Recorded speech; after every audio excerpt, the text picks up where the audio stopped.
Texas A&M, LSU, Miami, Notre Dame, Ohio State, and several more schools are out front for 2027 recruits. We're going to define why right here on the Portal Podcast. Locked On presents The Portal, the daily podcast covering college football recruiting and everything NIL. Part of the Locked On Podcast Network. Your team every day. Into the Portal Podcast, where you get your daily recruiting, NIL, and transfer portal scoop. I'm your host, Brian Smith, longtime college football recruiting analyst. Thank you for making the Portal Podcast a part of your day, each and every day, right here on the nation's #1 podcasting network, Locked On. Today's show is brought to you by our friends over at Game Time. Download the Game Time app, create an account, and use code LOCKEDONCollege for $20 off your first purchase. We're going to break down why teams like Miami, Texas A&M, Notre Dame, Ohio State, Oregon, and more are doing so well with 2027 recruits. We're also going to talk about Texas A&M in particular. It's not just in the Southwest or even part of the SEC.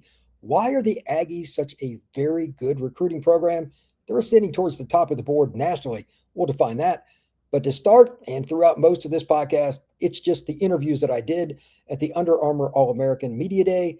I have more interviews than I can even possibly get to, so let's just dive right in. Among others, the big news that's come out of the recruiting world is DJ Jacobs, in my opinion, the #1 recruit in the class of 2027, 6'5", 230-some pounds, great young man. He plays up there in the Atlanta area at a really good program, and every school in the country has come after him. His dad played at Georgia. He's got the right genetics. His younger brother is going to be a big-time recruit. He's a year younger. Ohio State ends up winning the battle, but most people thought it was going to be Miami. From just speaking with him and kind of going through the process, NIL was a factor, but like his relationship with Larry Johnson was massive. And also his relationship with Ryan Day and that staff, they did a great job. They made a late push to overcome Miami. Is he going to take visits? Most likely, barring something unforeseen. But right now, it looks like he's going to be an Ohio State Buckeye. We also have to talk about a couple of guys that are very similar in terms of their talent level, including Zyron Forstall. This is a young man that is one of the top players out of the Louisiana area. Forstall has transferred to IMG Academy, and his recruitment has really taken off. He's a national top 10 guy by ESPN. He's probably right there behind DJ Jacobs as a top pass rusher. And just to be honest, great young man. He's played football for a long time. He really loves it. Could probably play some linebacker too, or in a 3-4 defense, at least drop part of the time. But Miami, Texas A&M, LSU, and Notre Dame, those four schools, ironically, not surprisingly, some of the schools I talked about at the lead-in are very much in his recruitment. He's curious about the whole Lane Kiffin situation, how that's developing. A&M's kind of set the pace early on for Forstall because they've been so consistent with him. And then you got Miami, a school that he's been down to, and they've done a tremendous job for the last few years recruiting. Notre Dame is the one that is most interesting with him. He hasn't visited there yet. And because he has not visited there yet, it's up in the air like when the date's going to be, but they have the chance to make the biggest move. But we'll see when he gets up to Notre Dame. Forstall definitely talking to Notre Dame a lot. Coach Washington and Notre Dame doing a good job. But A&M's right now probably the team to beat. Will that change with LSU? Will that change with Notre Dame? And then Miami does a great job with recruiting defensive linemen in general. Forstall is a big-time prospect to watch. Kamarui Dorsey, a Texas A&M commitment in the class of 2027 out of Hampton, just outside of Atlanta. Georgia, according to him, did a great job, but he disliked A&M even better. Again, this is a staff deal. A&M over and over again, like every kid I talk to, they're in the mix. They've done a great job. They've gotten his commitment early, taking a kid that UGA wanted out of their backyard. 6'3", 200-pound safeties do not grow on trees, especially ones with personalities like Kamarui. That's a recruitment that I expect Georgia to continue to go after him. But right now, the Aggies are the winner. Julius Jones Jr., long way to go here, but Miami, Florida, Florida State, Notre Dame, Oregon, Oklahoma, Michigan, those are some of the schools leading. Most people think that because his dad's Julius Jones, played running back at Notre Dame and then with the Cowboys, then with the Seahawks, and then finished up his career with the Saints, that he's just going to Indy. That's not a lock. I would say Notre Dame is the most likely leader, but overall, he wants to take his visits. And again, some of the same prominent schools here, Oregon, Miami, They're not surprising to me to see them on the list because they do such a good job of recruiting. And another school that has started to catch a little attention, even though it's a new staff, the Florida Gators. Gators have a lot of cachet with the name SEC. It's the state U in the state of Florida. That staff is just now starting to get a little buzz. Watch out for them. Oklahoma's done a nice job too. They're in on a lot of guys. He lived in the state of Texas at one point. I do believe Oklahoma is one of the schools that he's watched a lot. He's curious. Michigan's recruited him well. So Julius Jones Jr., that's a kid. He can pick his school. Great prospect. Joshua Dobson out of South Carolina. That's a kid that is as good a player at his position as there is in the country. He's a corner, 6'1", over 180 pounds, really focused, sharp young man, academically, socially. There's no reason anybody wouldn't want him. South Carolina, LSU, and Tennessee, according to Joshua, are setting the pace. They reach out to his family, not just reaching out to him. And he said that's one of the main reasons they're doing such a good job. And he would like to play the boundary cornerback position because in his own words, he likes that challenge. He wants to take that on. Clemson, Texas, where Muschamp has already been on the phone with him. Auburn, DeMarcus Van Dyke's done a good job. Florida has told him their number one guy on the board would be him. Ohio State, stay in contact. Notre Dame still wants him, even though they got a couple corners committed. Marcus Freeman, et cetera, are after him. Joshua Dobson, one of the top prospects in the country. A long way to go in his recruitment, but he is a guy that is worth every second to get him. Just want to mention this. This is the only 26 kid I want to bring up, really. But Jabari Mack out of Destrehan, signed with the LSU. Texas came in second. He had a lot of positive things to say about Kiffin and about how he's all business, how everybody knows what to expect, et cetera. I think that is going to be a very interesting situation within the state of Louisiana. Mack plays at Destrehan. That's a great program. He's one of the best receivers in the country. That's a sign that I think that LSU is going to make that transition in terms of how Kiffin normally operates, recruit more high school kids than portal. He'll portal quite a bit this year, but especially after this year, look for the class of 27 to be good. And it would not be surprising to me because LSU was mentioned a lot today if the Tigers end up with the top 5 recruiting class. Zayden Gamble out of St. Thomas Aquinas. I know the kid plays down there with Julius Jones Jr., Miami, Florida, Georgia Tech, LSU, Michigan, Notre Dame. All those schools, among others, are involved. He can play nickel, safety, or corner. He's got a long way to go with his recruitment, but he's open-minded on his position and whether or not he leaves home. Great kid. Zayden's been recruited for a long time, so wouldn't be surprised at all if he ended up at any one of those schools. Easton Royal, he's another kid from the Louisiana area.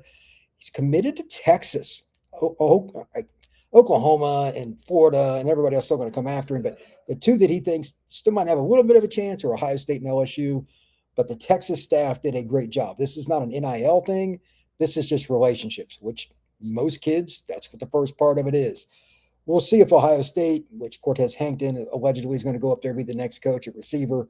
We'll see. They could be involved. LSU's always a factor. And, of course, again, Lane Kiffin and company coming down to Baton Rouge. That's going to be a really interesting recruitment because Royal, I literally watched him and filmed him running a 4.29 last year at the Under Armour Future 50 event. He is a big-time player, and I would imagine that he's going to continue to have plenty of suitors. When we come back, more recruiting scoop from the Under Armour All-American Game. Today's show is brought to you by our friends over at Game Time. There's nothing like the college football season, and we are into the playoffs. The tailgates, packed stadiums, and being right in the middle of it all the energy, all the fans, everything going on with the playoffs. It's pretty awesome. And first up, we've got some great games this week. And to be honest with you, the Miami-Ohio State game kind of takes center stage. But getting tickets, especially if you're trying to do it last minute, can be a really big problem with the long queues, the logins, and all that other stuff, trying to find tickets. It could be very difficult. That's why Game Time gives you, the fan, the advantage. It's the easiest way to unlock amazing college football tickets and experiences in just a few snaps. All you got to do is go on to the app, type in the game you're looking for, Ohio State, Miami, however you want to type it in. It'll take you there. You can look at your seat view. The price you get at the beginning is going to be the same price you get at the end. There's no hidden fees or anything like that. And you can see your seat right from your cell phone. It is very convenient with Game Time. Take the guesswork out of buying college football tickets with Game Time. Download the app, create an account, and use code LOCKEDONCollege for $20 off your first purchase. Terms apply. Again, that's code LOCKEDONCOLLEGE for $20 off. Download the Game Time app today. Thank you once again for making the Portal Podcast a part of your day each and every day right here on the Locked On Podcast Network. And if you want to take your game to the next level, Check out our Everydayer Club in the description down below. There's a link. You will get your audio without any ads. You can take them wherever you go, the gym, the grocery store, a long trip, just out for a walk, no ads. And we also have a Discord so you can converse with us, all the different people that are working for the Locked On Podcast Network, your teams, the national board, all that, and more. Just check out the link in the description down below. Let's talk more about what's going on around the recruiting world. Lord only knows I got enough interviews today for a long time. But next up, Cole Crawford, one of the top linebackers in the 27 class out of Cartersville, just outside of Atlanta.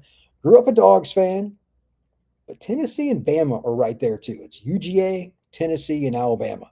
He even told me that he, gets a little feisty with the family and stuff because like Tennessee and Bama, they're obviously big rivals of the Georgia Bulldogs, but they said, you know what, if you go somewhere, we'll still support you. I'm sure most of them would still prefer Georgia, but Cole Crawford could end up at any of those three. Great kid, plays at Cartersville, one of the best programs in the state.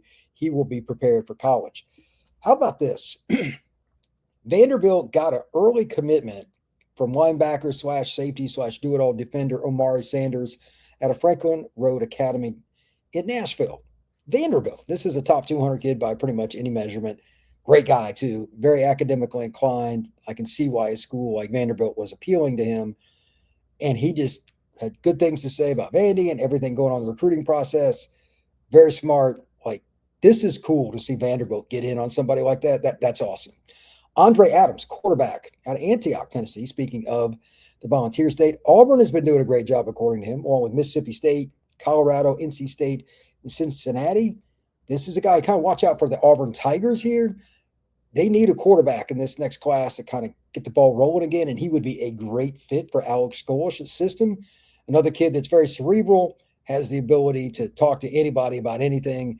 And in today's world of recruiting, your quarterback's the face of your program. He will be a good fit no matter where he goes. Mark Matthews, St. Thomas Aquinas, yet another one out of that program. Maybe the best left tackle in the class of 2027. Again, St. Thomas Aquinas, that's not shocking. Miami, Ohio State, and Texas A&M are setting the pace. There are several other programs still trying to get those other visits. And, the Oklahomas and the Floridas and the Notre Dames, et cetera, they all want to get visits too. We'll see where he goes. Right now, the Canes, though, they're the team that I would put at the top. It's possible that Mark Matthews could end up being the number one player in the class of 2027. Caden Moss, another big-time offensive tackle out of Jackson Academy up in Jackson, Mississippi. Bama and LSU were the two teams he grew up rooting for, ironically, because they're rivals. Tennessee's done a really good job with him. Ole Miss is involved. But 320-pound offensive tackles like Moss do not grow on trees. And this is the kind of kid you want around your program anyway. Super personality. It's the first time I've really had a chance to dive in and get a communication and dialogue going with him. I can see why teams want him beyond the film. And the frame absolutely screams National Football League. Caden Moss is a dude, and I wish him the best no matter where he goes. But again, Bama, LSU, Tennessee, Ole Miss, those are the four I would watch the most right now, but he's got the whole country coming after him. Antoine Higgins Jr. out of Cincinnati Anderson. He's another edge guy that maybe plays linebacker, maybe ends up moving down. Tennessee, Bama, A&M, Syracuse, Ole Miss, Indiana, all those programs are involved. He's not sure where he's going, but this is a kid that doesn't get enough love, a really good prospect. He's going to do well here at Under Armour. Amari Irvin, he's linebacker at IMG Academy down in Bradenton, Florida. Committed to Notre Dame. His brother's at Stanford. His dad played at Michigan State. He's got a lot of different ties to different programs. He's actually nephew, I believe, of Michael Irvin, the great Kane and Dallas Cowboy. He told me that the reason he liked Notre Dame wasn't just like Marcus Freeman and the coaching staff, but like he picked Notre Dame because it's Notre Dame. You don't hear kids say that very much anymore because kids, for the most part, and I say this all the time on the Portal podcast, they pick schools because of the coaches. Irvin, it's both. And he was very, very concrete about that. I think he's going to stick with the Irish. Xavier Sapp, this is a kid out of Glassboro, New Jersey, elite recruit. I saw him for 24K during their 7-on-7 event yesterday. Athletic, makes plays up in the air, down low. He's just got great hands. He's explosive. That's a great football prospect. Bama, SC, Oregon, Tennessee, Ohio State, A&M, Notre Dame, Nebraska, and Georgia were the schools that he gave me off the top of his head. He could go anywhere. I don't think that decision is going to be anytime soon. Sincere Gaylord, another kid out of IMG Academy, arguably the best corner at that program, which is saying a lot. Tennessee, Georgia Tech, several programs are really trying, but right now I think it's pretty much Georgia's at the top. I think they are the one school at the top tier. Watch out for the Georgia Bulldogs. They're really good. Jalen Brewster, Texas Tech commit. Ohio State and Texas A&M trying to change his mind. He's a kid out of the Dallas area, national recruit, probably the best D tackle in the 2027 class. I think Texas Tech's going to hold on to him, but he's still at least taking phone calls. Osana Gales, another kid out of IMG Academy. He's from the northern part of California. He's one of the smoothest receivers in the class of 2027. His father played for Stanford. But Tennessee, Alabama, Miami, UW, they're all trailing USC right now, in my opinion. Again, great kid, tremendous prospect. Love watching him play. Osana Gales is really, really good. Gregory Batson, Florida State commitment. He's out of Lee County. He's a linebacker. He's going to be going to Florida State's junior day, 6'1", 205 pounds. They're going to try to use him at different spots. JP, the linebacker coach, he's just a genuine at building relationships. That's what Batson told me. And he also said something else that's pretty interesting. He talked about Tony White. He's pretty straightforward during his media press conferences. He said he's a lot funnier than people think. I thought that was interesting. But Florida State's done a great job of recruiting him. I'll be interested to see if the Noles can keep him in the fold. And speaking of which, Mekhi Williams, somebody I saw with 24K yesterday, just want to mention him. Elite athlete. I saw him make an incredible one-handed catch for an interception yesterday. He's still pretty locked in with FSU, although other schools, they're still trying. We'll see if that changes at all. When we come back, we're going to talk about what's going on with the trends, just from talking to different recruits. There are a lot of different schools trying to make a move, but right now there's a handful that are a little bit different. That is next here on the Portal Podcast. Today's show is brought to you by our friends at FanDuel. Right now, you got an opportunity to have a little more fun on your Fridays because it's going to feel different during the basketball season when FanDuel is going to make them even better. Every Friday night, before the game tips off, FanDuel gives fans a new way to kick off the weekend with NBA Happy Hour. NBA Happy Hour is your official pregame, a limited time window where special offers drop right inside the FanDuel app before the action even gets going. So, for one thing, opening the FanDuel app at Happy Hour brings something new. You don't know what it's going to be. There's boost bonuses and surprises. The timing is perfect because it's right before the games start. Good way to kick off the weekend with FanDuel.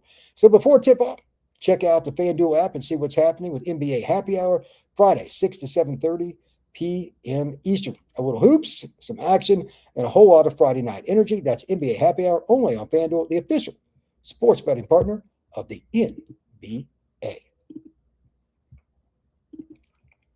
All right, now let's just talk a little bit overall about the vibe and talking to different people in the recruiting industry, some recruits kind of off record, just generalize here a little bit. A&M is the hottest team on the recruiting trail right now. No question. It is the Texas A&M Aggies. And people are going to say, well, why is that? It's pretty straightforward. Something I just mentioned in the last segment, relationships. That staff does a tremendous job from across the board. Elko is a good recruiter and always has been known as one when he was at Wake Forest, when he was at Notre Dame, when he was at A&M as a recruiter, when he was at Duke. Now back at A&M, he's always brought up by recruits. That's important. But they have several different people in the back office, several assistants. I'm not trying to name anybody specific here. It is very broad. And if you're an Aggies fan, that's good news. And above all else, I think that them being ranked this year, having a great season, was a big deal. That caught some attention, and it's still not hard to sell A&M. I've had numerous recruits talk about the environment in Aggie land, talking about walking in on game day, seeing the crowd, feeling the energy in the stands. All of those things together have really helped A&M in terms of what it looks like for a recruit and their family, etc. And then the final piece, this is something I talked about a little bit with some other kids. They have a consistent number of people that, like, when you're on a visit, they'll, of course, know the recruit's name, but they know the sister, the grandmother, all that. It's very personable. When you make it feel comfortable for all the people taking a visit, that's when you can make the most ground. A&M has done that, and it was multiple conversations basically saying the same thing. A few other programs probably won't surprise you. Oregon, Miami, Notre Dame, Ohio State, Oklahoma, their staff has done a good job. They're mentioned with Florida kids, other kids down south. This is a pretty straightforward formula. It's, win, promote your brand, relationships, and then just kind of see where the chips fall. Get the kids on campus. And again, kind of like with A&M, build those relationships face to face. Ohio State's done a great job. They just obviously won the DJ Jacobs sweepstakes, but they're just one of several schools in that mix that are trying to do that. And it's just getting started, but there are a lot of programs that are already positioning themselves. Like LSU, I said it earlier today, that is likely to be a top 5 class. Florida's starting to get some buzz. Auburn's starting to get some buzz with kids. Heard those schools mentioned quite a bit today. And while we have a lot of Southern recruits, it's not just kids from down south. Some from the East, some from Texas, California, etc. Mentioning a lot of the SEC schools or Notre Dame or Ohio State. They're doing a good job. And you say, well, Ohio State, that's not really surprising, Brian. No, it's not. But you still have to work at it. Ryan Day, his staff, they're not resting on their laurels. They're going after kids. They're bringing the energy, and recruits notice it. That's the difference between getting a visit, making a top 5 or top 10 list, and getting kids to sign on the dotted line. Ohio State's just one example, but again, A&M to me was clearly the team that was most popular today, and hats off to the Aggie staff. But there's still several others. LSU is the one I'm most curious about because of the whole Kiffin saga. That's going to be interesting. Bama, Auburn, Florida, etc. It's going to be really, really interesting. Thank you once again for making the Portal Podcast a part of your day each and every day right here on the Locked On Podcast Network. I'm Brian Smith. Please like and subscribe. We will see you again soon.